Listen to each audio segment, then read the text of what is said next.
പറയുന്നൊന്നും കേൾക്കുന്നില്ല. കൊച്ചുങ്ങളൊന്നും മിണ്ടാതിരിക്കുന്നുണ്ടോ? എന്തൊരു ശബ്ദം ഇത്? ചെവി വേദനിച്ചിട്ടില്ല. അച്ഛനും അമ്മയും സംസാരിക്കുന്ന കണ്ടില്ലേ? ഒന്ന് മിണ്ടാതിരുന്നൂടെ? കൊച്ചു പിള്ളേരല്ലേടി, നീ എന്തിനാ എപ്പോഴും അവരിങ്ങനെ വഴക്ക് പറയുന്നേ? സപ്പോർട്ട് ചെയ്യാൻ തുടങ്ങിക്കോ. ഇങ്ങനെ സപ്പോർട്ട് ചെയ്യാൻ ആളുണ്ടാവണ്ട. പിള്ളേരിങ്ങനെ വഷളായി പോകുന്നേ. മുതിർന്നവർ സംസാരിക്കുമ്പോൾ അവർക്കൊന്നും മിണ്ടാതിരുന്നാലെന്താ? എന്തോന്നാ നീലു ഈ സമയത്താണ് വഴക്കുണ്ടാക്കാൻ നിൽക്കുന്നേ? അവൻ ജോലിക്കാരത്തിന് ഒരാഴ്ച വീട് വിട്ട് മാറി നിൽക്കാൻ പോവല്ലേ? ഇങ്ങനെ വഴക്കിട്ട് പോയാൽ അവനക്ക് വല്ല സമാധാനം ഉണ്ടാവോ? അതിന് ഞാനല്ലോ അമ്മ തുടങ്ങിയ, ഈ പിള്ളേരല്ലേ. നീയൊന്ന് ക്ഷമിയടി. ആലു, അവിടെത്തി ഫോൺ വിളിക്കണേ, മറന്നേക്കരുതട്ടോ. ഇല്ലടി, അവിടെ എത്തിയാ തന്നെ വിളിക്കാനേ. പിന്നെ സമയത്തിന് ഭക്ഷണം കഴിച്ചേക്കണേ. ജോലി തിരക്കാണെന്ന് പറഞ്ഞിട്ട് അതൊന്നും ഒഴിവാക്കാൻ നിൽക്കരുത്. ഷുഗർ ഒക്കെ ഉള്ളതാ. ഓ ശരിയടി, എനിക്കെല്ലാം ഓർമ്മയുണ്ടെന്നേ. പറഞ്ഞ പോലെ ഷുഗറിന്റെ ഗുളിക എടുത്തിട്ടില്ലേ? എടുത്തിട്ടുണ്ടടി. ഇനി ഞാനൊന്ന് പോക്കോട്ടെ, അല്ലെങ്കിൽ എന്റെ ട്രെയിനിന്റെ സമയം തെറ്റും. ട്രെയിനിന്റെ ടിക്കറ്റ് എടുത്തിട്ടില്ലേ? എല്ലാം ഉണ്ടടി. പിള്ളേരെ, ആ കുതിരപ്പുറത്ത് ഇറങ്ങിക്കേ, അച്ഛൻ പോക്കോട്ടെ. മക്കളെ, അച്ഛന് പോകാനുള്ള ടൈമായി, അല്ലെങ്കിൽ ട്രെയിൻ കിട്ടൂലട്ടോ. മക്കളൊന്ന് ഇറങ്ങിക്കേ. 2 3 ദിവസം എടുക്കും, അല്ലെങ്കിൽ എന്തായാലും ഒരാഴ്ചക്കുള്ളിൽ വരാട്ടോ. അച്ഛനും നിങ്ങളെ ഒത്തിരി മിസ് ചെയ്യൂട്ടോ. ഐസ്ക്രീം ഒക്കെ ഇങ്ങോട്ട് എത്തുമ്പോത്തിന് വെള്ളാവത്തില്ലേ? ചോക്ലേറ്റ് കൊണ്ടുവരാട്ടോ. ഓ 2 അക്കം കൊണ്ടുവരാനേ.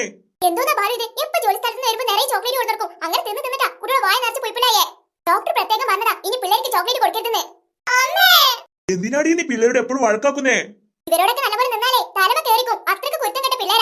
ഓ അങ്ങനൊന്നുമില്ലടി, എന്റെ പിള്ളേര് നല്ല പിള്ളേരാ. ഞാനൊരു കാര്യം പറയാൻ മറന്നു. നാളെ പിള്ളേര് സ്കൂൾക്ക് കൂട്ടാനേ കൃഷ്ണേട്ട് വരൂട്ടോ. എന്നാ ശരി, പോയിട്ട് വാ. അവിടെ എത്തിയാ വിളിച്ചേക്കണേ മോനെ. വിളിക്കാമേ. മക്കളെ ബായ്. പിള്ളേരെ, അച്ഛൻ പോയി. ഇനി വന്ന് ഭക്ഷണം കഴിച്ചിട്ട് കിടക്കാൻ നോക്കിക്കേ. മക്കളെ, തണുപ്പ് കൊള്ളണ്ട, ഉള്ളിലേക്ക് കയറാൻ നോക്കി.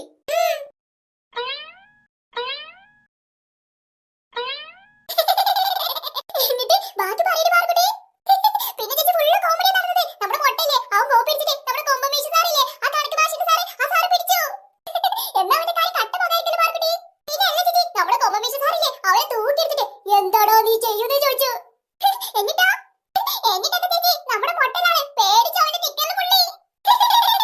ആഹാ, അച്ഛമ്മയുടെ മക്കളും ഉറങ്ങിയില്ലേ? കഥ പറഞ്ഞിരിക്കുവാണോ? അച്ഛമ്മ മക്കൾക്ക് പിന്നെ കഥ പറഞ്ഞുതരാട്ടോ. നാളെ സ്കൂളുള്ളതല്ലേ, നേരത്തെ എണീക്കണ്ട മക്കൾക്ക്. നീലു, ഭാര്യ വിളിച്ചോടി. ഇല്ലമ്മേ, എത്തേണ്ട സമയം കഴിഞ്ഞല്ലോ. എന്താ വിളിക്കാത്തേനാവോ? അവൻ വിളിച്ചോളൂ, നീ ടെൻഷൻ ആവണ്ട. അമ്മേ, തിളപ്പിച്ചാറി വെള്ളം റൂമിൽ കൊണ്ടുവച്ചിട്ടുണ്ടോ? ഓ ശരി മക്കളെ, എന്ന് ഞാൻ പോയി കിടക്കട്ടെ. ഗുഡ് നൈറ്റ് മക്കളെ. ആഹാ, ഇത് കൊള്ളാലോ. രണ്ടുപേരും ഇത്ര നേരമായിട്ട് ഉറങ്ങിയില്ലേ? ഒന്ന് ഉറങ്ങാൻ നോക്ക് പിള്ളേരെ. ആഹാ, ഇപ്പഴേ ഉള്ള കുട്ടിയാണെന്ന വിചാരം. അമ്മേ, ഞാൻ മുടി മുടക്കിട്ടെന്നാ? വേണ്ട വേണ്ട, ഇങ്ങനെ കെട്ടിവെച്ച് കിടന്നാലേ ഒരു സുഖം കിട്ടത്തുള്ളൂ. ചേടാ, എന്താണോ നിങ്ങളുടെ അച്ഛൻ വിളിക്കാത്തെ? ആകെ ടെൻഷൻ ആവാണല്ലോ. ഓ വല്ലാത്ത ക്ഷീണം, ഒന്ന് നടു നിവർത്തട്ടെ. പിള്ളേരെ, ഉറങ്ങാൻ നോക്ക്. അമ്മേ. എന്ത് പിള്ളേരെ? അമ്മേടെ ഫോണൊന്ന് തരുമോ? എന്തിനാ നീക്കി കിടക്കാൻ നേരത്തെ ഫോണ്? കുറച്ചു നേരം കാർട്ടൂൺ കാണാനാ. പിള്ളേരെ, എന്റെ അടുത്ത് നടി ചോദിച്ചു പഠിക്കലേ. ഉറങ്ങേണ്ട സമയത്ത് ഉറങ്ങാൻ നോക്ക്, അല്ലാതെ കാർട്ടൂൺ എന്നെ കാണണ്ടേ. അമ്മ എന്തൊരു സാധനം, അച്ഛനാണെങ്കിൽ പാവാ. എന്ത് പറഞ്ഞാലും അമ്മ വഴക്ക് പറയും. ഞാൻ ഇങ്ങനെ തന്നെയാ, വേണമെങ്കിൽ സഹിച്ചാ മതി. എന്തൊരു വഴക്കാലി അമ്മയാ, നമുക്ക് മാത്രം ഇങ്ങനത്തെ അമ്മയെ കിട്ടിയേ. ആ പിങ്കുമോളുടെ അമ്മക്ക് എന്തൊരു പാവാന്നറിയോ? എന്നാ നീ അവളുടെ വീട്ടിലേക്ക് പോയിക്കോ. മിക്കവാറും പോവേണ്ടി വരും. പാറു, നീ ഉറങ്ങുന്നുണ്ടോ? ഇനി അതിന് വഴക്ക് പറയില്ലേ, ഞാൻ ഉറങ്ങുവാ. ഷെടാ, എന്താ ഭാര്യ വിളിക്കാത്തെ? ഒരു സമാധാനം കിട്ടുന്നില്ലല്ലോ. മക്കൾ ഉറങ്ങിയോ? പാവങ്ങള് ഇന്ന് ഒരുപാട് വഴക്ക് കേട്ടു. എന്റെ ഫോണല്ലേ ബെല്ലടിക്കുന്നേ? ഹൗ, ബാലു ആണല്ലോ. ഹലോ ബാലു, അവിടെ എത്തിയോ? ഭക്ഷണം കഴിച്ചോ? എന്താ ഇത്ര നേരം വിളിക്കാതിരുന്നേ? ഞാൻ ധൃതിയിലൊന്നും ചോദിച്ചില്ല. എന്താ ഇത്ര നേരം വിളിക്കാതിരുന്നേ? ശരി, ട്രെയിൻ ലേറ്റ് ആയോ? ക്ഷീണനൊക്കെ കിടന്നോ? മക്കൾ ഉറങ്ങുവാണേ, രാവിലെ വിളിച്ചേക്കണേ. ശരി ശരി. ഹൗ, ഇപ്പോഴൊരു സമാധാനായേ. ഓ എന്താ ഒരു ഉറക്കം. എനിക്ക് പിള്ളേരെ, എത്ര നേരമായി അലാറം അടിക്കുന്നു, കേട്ടില്ലേ? കുറച്ചും കൂടെ നേരം ഉറങ്ങട്ടെ അമ്മ. കൊച്ചുങ്ങളുടെ സമയം 7 മണി ആവാറായി, ഒന്ന് എണീക്ക് വേഗം. ഇന്ന് നിങ്ങളുടെ അച്ഛനല്ല സ്കൂളിൽ കൊണ്ടാക്കുന്നേ, കൃഷ്ണേട്ടനാ. അച്ഛൻ നിങ്ങളുടെ താളത്തിൽ തുള്ളുന്ന പോലെ മറ്റുള്ളവർ തുള്ളത്തില്ല. ഒന്ന് വേഗം എണീക്കാൻ നോക്ക്, അവരെ കൂടി എന്തിനാ നേരം വൈകിപ്പിക്കുന്നേ? ഒന്ന് പോ അമ്മ, ഞങ്ങൾ എണീക്കാം. പിള്ളേരെ, ഇനി ഞാൻ വീഡിയോ ഉണ്ടാവത്തില്ല, നേരെ മുഖത്ത് വെള്ളം ഒഴിക്കാം. ചേച്ചി, രാവിലെ തന്നെ അമ്മ വഴക്ക് തുടങ്ങിയല്ലോ. നമുക്ക് നമ്മളോട് സ്നേഹമില്ല. ഇനി നമ്മൾ വല്ല പൊട്ടക്കനിക്കാണ് എടുത്തു കൊടുത്തതാ ചേച്ചി? പാറു, എണീക്കുന്നുട്ടോ? എണീറ്റമ്മ. മക്കളുടെ തോർത്തും ബ്രഷൊക്കെ ഞാൻ ബാത്റൂമിൽ കൊണ്ടുവച്ചിട്ടോ.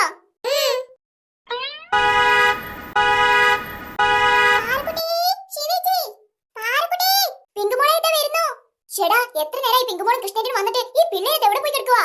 ഈ കൊച്ചുങ്ങളുടെ ഒരുക്കം കൊണ്ട് ആ കുഞ്ഞിനും കൂടി സ്കൂളിൽ എത്താൻ നേരം എടുക്കല്ലോ. ഈ പാറു, ശിവ, അവിടെ എന്നെ എടുക്കുവാ? ഒന്ന് വേഗം വാടി, ആ പിങ്കുമോളെ വെയിറ്റ് ചെയ്യുവാ. അവരെ കാണുന്നില്ലല്ലോ ഡാഡി. കുറച്ചും കൂടെ നേരം ഒന്ന് വെയിറ്റ് ചെയ്യാം മോളെ. അച്ഛമ്മടെ മക്കളെ ഒന്നിക്ക് വേഗം വാ. ഇത്തിരി ഒഴിഞ്ഞു കിട്ടി എങ്ങോട്ട് പോകുന്നു പിള്ളേരെ? സ്കൂൾക്ക് തന്നെയല്ലേ, അല്ലാതെ സൗന്ദര്യറാണി പട്ടം വാങ്ങാനൊന്നുമല്ലല്ലോ. ഈ അമ്മക്ക് ഇതെന്നെ പണി? എപ്പോഴും ഞങ്ങൾ വഴക്ക് പറഞ്ഞാലേ സമാധാനമാവുള്ളൂ. ചുമ്മാ വഴക്ക് പറയുന്നില്ലല്ലോ, അതിനുള്ള കാരണങ്ങൾ നിങ്ങൾ തന്നെയല്ലേ കണ്ടെത്തുന്നേ. വാ പാറു, നമുക്ക് പോവാ. അല്ല, ഒന്നും കഴിക്കാതെ പോകുന്നേ, കുറച്ച് ഉപ്പുമാവ് കഴിച്ചിട്ട് പോ പിള്ളേരെ. ഇന്ന് ഉപ്പുമാവാണോ? അവളുടെ ചോദ്യം കേട്ടതൊന്നും എന്ന് ഇവിടെ ഉപ്പുമാവ് ഉണ്ടാക്കുന്നതെന്ന് ഇന്നലെ പുട്ടില്ലായിരുന്നോ? അപ്പം ഇങ്ങനെയായിരുന്നു ഉപ്പുമാവ്, അതിന്റെ പുണ്യതായിരുന്നു പുട്ട്. ഈ വീട്ടിൽ ഒന്നിന്റെ ഉപ്പുമാവ് അല്ലെങ്കിൽ പുട്ട്. ആ പിങ്കുമോളുടെ വീട്ടിലൊക്കെ നോക്ക്, എപ്പോഴും നല്ല വെറൈറ്റി സാധനങ്ങൾ ഉണ്ടാക്കുന്നേ. എന്നാ നീ അവിടെ പോയി കഴിച്ചോടി, ഇവിടെ ഇങ്ങനെയൊക്കെ പറ്റത്തുള്ളൂ. നോക്കുന്ന നോട്ടം കണ്ടില്ലേ? ഭക്ഷണം കിട്ടാത്ത എന്തോരം പേരുണ്ടെന്നാണ് ഈ നാട്ടില്. ഒരു നേരം പട്ടിണി കിടക്ക്, അപ്പൊ മനസ്സിലാവും ഭക്ഷണത്തിന്റെ വില. ഈ പാറു ചോറ് മുഴുവൻ കഴിച്ചേക്കണം, മിച്ചം വെച്ചുകൊണ്ട് ഇങ്ങോട്ട് വന്നേക്കരുത്, പിന്നെ വെള്ളം കുടിക്കണം കേട്ടാ. ഇന്ന് ചോറിനെന്താ പയറുപ്പേരിയാണോ വെണ്ടക്കപ്പേരിയാണോ അവിയലാണോ? ചേച്ചി ഇന്നലെ കുറെ ക്യാരറ്റ് കൊണ്ടുവന്നിരുന്നു, മിക്കവാറും ക്യാരറ്റ് ഉപ്പേരി ആയിരിക്കും. അതെടി ക്യാരറ്റ് ഉപ്പേരിനെ, അതിനെന്താ നിനക്ക് കഴിച്ചൂടെ? എന്തോ നമ്മേ എന്നും പച്ചക്കറി പച്ചക്കറി പച്ചക്കറി. ആ പിങ്കുവിന്റെ ടിഫിൻ ബോക്സ് കാണണം, തുറക്കുമ്പോഴത്തേന് എന്നാ മണമായിരിക്കുന്നല്ലോ. ഒന്നുകിൽ ഫ്രൈഡ് റൈസ് അല്ലെങ്കിൽ ചിക്കൻ ബിരിയാണി അല്ലെങ്കിൽ കുഴിമന്തി. ഓ കണ്ടിട്ട് അങ്ങനെ കൊതിയാവും. ഞാനിവിടെ ഹോട്ടലല്ല നടത്തുന്നേ.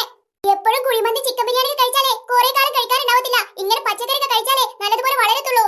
എന്ത് പറഞ്ഞാൽ നമുക്ക് കുറെ ന്യായം ഉണ്ടാവും. എപ്പോഴും അമ്മ ഞങ്ങളോട് വഴക്ക് പറയുവാ. ഈ അമ്മക്ക് നമ്മളോട് ഒരു സ്നേഹമില്ല. വാ പാറു, നമുക്ക് പോവാ. പിള്ളേര് ഉപ്പുമാവ് കഴിച്ചിട്ട് പോ, വെറുമാറ്റി പോവല്ലേ. എടി തല കറങ്ങി വീഴടി. അമ്മ തന്നെ ഉപ്പുമാവ് കഴിച്ചോ? ഈ പിള്ളേർക്ക് ബാഗ് ഒന്നും വേണ്ടേ? ഓടാന്ന് മക്കളെ, ബാഗ് എടുത്തിട്ട് പോ. ദേ അവര് വരുന്നുണ്ട്, മോള് സ്കൂട്ടി കയറിയിരുന്നേ, ലേറ്റ് ആക്കല്ലേ. Okay daddy. ഗുഡ് മോർണിംഗ് അങ്കിളേ. മക്കള് വേഗം കയറി, അങ്കിളിന്റെ ഓഫീസിൽ എത്താനും നേരം എടുക്കും, നിങ്ങൾക്ക് സ്കൂളിൽ എത്താനും നേരം എടുക്കും. നിങ്ങളുടെ ബാഗ് എവിടെ? അതൊക്കെ അമ്മ കൊണ്ടുവരുന്നുണ്ട് പിങ്കുമോളെ. കൃഷ്ണേട്ടാ നേരെ വൈകില്ലേ? ഏയ് അതൊന്നും സാരില്ലടി. ഈ പിള്ളേര് കാണാനേ ഒറ്റൊന്നും പറഞ്ഞ കേൾക്കത്തില്ലെന്നേ. എടി പാറു, അമ്മ തുടങ്ങി. കേട്ടു ചേച്ചി കേട്ടു. നമ്മൾ വഴക്ക് പറയാനും കുറ്റം പറയാനേ നമുക്ക് നേരമുള്ളൂ. നീ അമ്മയോട് മിണ്ടണ്ട. ഇന്ന മക്കളെ ബാഗ് സൂക്ഷിച്ച് മുറുകെ പിടിച്ചിരുന്നേക്കണേ. അങ്കിളെ ലേറ്റ് ആവുന്ന വേഗം പോവാ. ബൈ മക്കളെ, ടാറ്റാ. എന്റെ മക്കൾക്ക് ഒരു ആപത്തും വരുത്തല്ലേ. ബൈ പാർക്കുട്ടി, ബൈ പിങ്കുമോളെ. Bye Julie. നിങ്ങളെന്താ ഇവിടെ തന്നെ ഇരിക്കുന്നേ, പോകുന്നില്ലേ? പിങ്കുമോളുടെ ഡാഡി കൂട്ടാൻ വരും, അപ്പോഴേ പോകുന്നുള്ളൂ. അപ്പൊ നിന്റെ അച്ഛൻ ഇന്ന് കൂട്ടാൻ വരത്തില്ലേ? ഏയ് ഇല്ല, അച്ഛൻ ജോലി സ്ഥലത്തേക്ക് പോയേക്കുവാ. എന്റെ ഡാഡി വന്നിട്ട് കുറേ നേരമായി, ഞാൻ പോവാണേ. ബൈ. നാളെ എക്സാം ഉണ്ട് ട്ടോ, മറക്കണ്ട. ഓർമ്മിപ്പിക്കലടി. എടാ അവിടെ തന്നെ ചോയും കുത്തി നിൽക്കാതെ വാടാ, നമുക്ക് പോണ്ടേ. ഇതാ വരുന്നട ചുരുള. എന്താ പാർക്കുട്ടി ഇവിടെ തന്നെ ഇരിക്കുന്നേ, വീട്ടിലേക്ക് പോകുന്നില്ലേ? എന്റെ ഡാഡി വന്നിട്ടില്ലടാ. 5 മണി ആവാറായല്ലോ. 5 മണിയോ? എല്ലാരും സ്കൂളിൽ പോയി, നിങ്ങൾ മാത്രം ഇവിടെ ഇരിക്കണുള്ളൂ. അയ്യോ എടാ വാടാ, ഇങ്ങനെ സംസാരിച്ചിരുന്നാലേ ആ പാനിപ്പൂരിയുടെ അവിടെ ഭയങ്കര ക്യൂ ആയിരിക്കട്ടോ. എന്റെ അമ്മോ വേഗം നടക്കടാ. ചേച്ചി എന്താ പിങ്കിന്റെ ഡാഡി വരാത്തെ? ആ അറിയത്തില്ല പാർക്കുട്ടി, ചിലപ്പോ സ്കൂളിന്റെ ഗേറ്റിന്റെ അവിടെ വെയിറ്റ് ചെയ്യുന്നുണ്ടാവും. വാ നമുക്ക് അവിടെ പോയി നോക്കാം. ചേട്ടാ ഒരു പ്ലേറ്റ് പാനിപൂരി. പെങ്ങളെ ഒരു മിനിറ്റ്. എടി ശിവ, നിങ്ങൾ എത്ര നേരം വെച്ചിട്ട് ഇവിടെ നിൽക്കുക? ഈ സ്കൂളിൽ മുഴുവൻ സ്റ്റുഡൻസ് പോയി, ഇനി നിങ്ങൾ 3 പേര് മാത്രമേ ഉള്ളൂ. നിങ്ങൾ എല്ലാവരും വാ, എന്റെ വീട് ഇവിടെ തൊട്ടടുത്തല്ലേ. അവിടുന്ന് നിങ്ങളുടെ അമ്മയെ ഫോൺ വിളിച്ചാൽ മതിയല്ലോ. എടി ദേവു, നീ വീട്ടിലേക്ക് പോയിക്കോ, നിന്റെ അമ്മ നിന്നെ തിരക്കുന്നുണ്ടാവും. അപ്പൊ നിങ്ങൾക്ക് ഇവിടെ ഒറ്റയ്ക്ക് നിൽക്കാൻ പേടില്ലേ? എന്തിനു പേടി? ഞങ്ങൾ 3 പേരില്ലേ, പിന്നെ ഇവിടെ പാനിപൂരി വെക്കുന്ന ചേട്ടനുണ്ട്, ആ ചേച്ചിയുണ്ട്, എല്ലാവരും ഉണ്ടല്ലോ. പിന്നെ അതല്ല ദേവു, ഞങ്ങൾ 3 പേര് നിന്റെ വീട്ടിലേക്ക് വരുന്ന സമയത്ത് പിങ്കുടി ഡാഡി വന്നാലോ, അപ്പൊ ഞങ്ങൾ 3 പേര് തിരക്കത്തില്ലേ? ഞങ്ങളോട് ഇവിടെ തന്നെ നിൽക്കാനാ പറഞ്ഞേക്കുന്നേ, എങ്ങോട്ടും മാറിയിട്ടെന്ന് പറഞ്ഞിട്ടുണ്ട്. ഇനി ഞങ്ങളെ കണ്ടില്ലെങ്കിൽ പിങ്കുടി ഡാഡിക്ക് ടെൻഷൻ ആവും, അതുകൊണ്ടാ പറഞ്ഞേ. ഓക്കേ ഡി, ബൈ. നാളെ വരുമ്പോൾ മാത്സ് ബുക്ക് എടുക്കണേ. ബൈ പാർക്കുട്ടി, ബൈ പിങ്കുമോളെ, ബൈ ദേവു ചേച്ചി. ചേച്ചി എന്തുവാടി? എനിക്ക് വിശക്കുന്നു ചേച്ചി. എനിക്കും. അമ്മ രാവിലെ തന്നെ ഉപ്പുമാവ് കഴിച്ചില്ല. ഉച്ചക്കത്തെ ഫുഡാണെങ്കിൽ ഞാൻ കളയുകയും ചെയ്തു. എനിക്കാണെങ്കിൽ ഇപ്പൊ വിശന്നിട്ട് വയ്യ. നമ്മുടെ കയ്യിൽ കാശ് ഉണ്ടായിരുന്നെങ്കിലേ നമുക്ക് പാനിപൂരി കഴിക്കായിരുന്നു, അല്ല പാർക്കുട്ടി? കൂടെ അച്ഛനും അമ്മയൊന്നും ഇല്ലാതെ തോന്നുന്നേ, ഇത് തന്നെ പറ്റിയ അവസരം. മക്കളെ എന്റെ മക്കൾ അറിയത്തില്ലേ, ഞാൻ നിങ്ങളുടെ അച്ഛന്റെ ഫ്രണ്ടാ, ഫ്രണ്ട്. ഞാൻ മക്കളെ ഒരുപാട് കണ്ടിട്ടുണ്ടല്ലോ, മക്കൾക്ക് ഓർമ്മയില്ലെന്നിട്ടേ. ആ മക്കളെ, അച്ഛൻ ഫോൺ വിളിച്ചായിരുന്നു. ഇന്ന് കൂട്ടാനേ അച്ഛൻ വരില്ലാന്ന് പറഞ്ഞു, അതുകൊണ്ട് എന്നോട് കൂട്ടിച്ചേരാനാ പറഞ്ഞേ. അത് മോളെ, അത് പിന്നെ മോളെ, നിങ്ങളുടെ അമ്മല്ലേ, അമ്മ അച്ഛനെ വിളിച്ചു പറഞ്ഞു മക്കള് സ്കൂളിൽ തനിച്ചാണ്, അവരെ കൂട്ടിക്കൊണ്ടുവരാൻ ആരും ഇല്ലാന്ന്. അച്ഛൻ എനിക്ക് വിളിച്ചു പറഞ്ഞു, വാ മക്കളെ നമുക്ക് വീട്ടിലേക്ക് പോകണ്ടേ. എന്താ നോക്കി നിൽക്കുന്നേ, വരാനല്ലേ പറഞ്ഞേ. ദേ നിങ്ങൾ എന്റെ കൂടെ വന്നില്ലെങ്കിലേ ഞാൻ അപ്പൊ തന്നെ അച്ഛനെ വിളിച്ചു പറയൂ. നിങ്ങളുടെ അച്ഛൻ ആദ്യം തന്നെ പറഞ്ഞതാ മക്കൾ വരാൻ കൂട്ടാക്കില്ല, അതുകൊണ്ട് നല്ല പട കൊടുത്തിട്ട് എന്നെ കൊണ്ടുപോവാൻ. നിങ്ങളുടെ അമ്മ തന്നെ എന്നോട് പറഞ്ഞേ നിങ്ങൾ വീട്ടിലേക്ക് കൊണ്ടുവരാൻ. വഴിപോക്കറൊന്നും ഈ കാര്യത്തിൽ ഇടപെടണ്ട, ഇതെന്റെ കൂട്ടുകാരന്റെ മക്കളാ, ഇവരെ കാര്യം ഞാൻ നോക്കിക്കോളാം. അത് നിന്നോട് പറയേണ്ട കാര്യമില്ല. ആ ചേച്ചി ചോദിച്ചതിനോട് ഉത്തരം പറയടോ. സുധാകരൻ. ആഹാ, എന്റെ ഭർത്താവിന്റെ പേര് മാറ്റിയത് ഞാൻ പോലും അറിഞ്ഞിട്ടില്ലല്ലോ. ഭർത്താവോ? അമ്മേ, എനിക്ക് പേടിയാവുന്നമ്മ.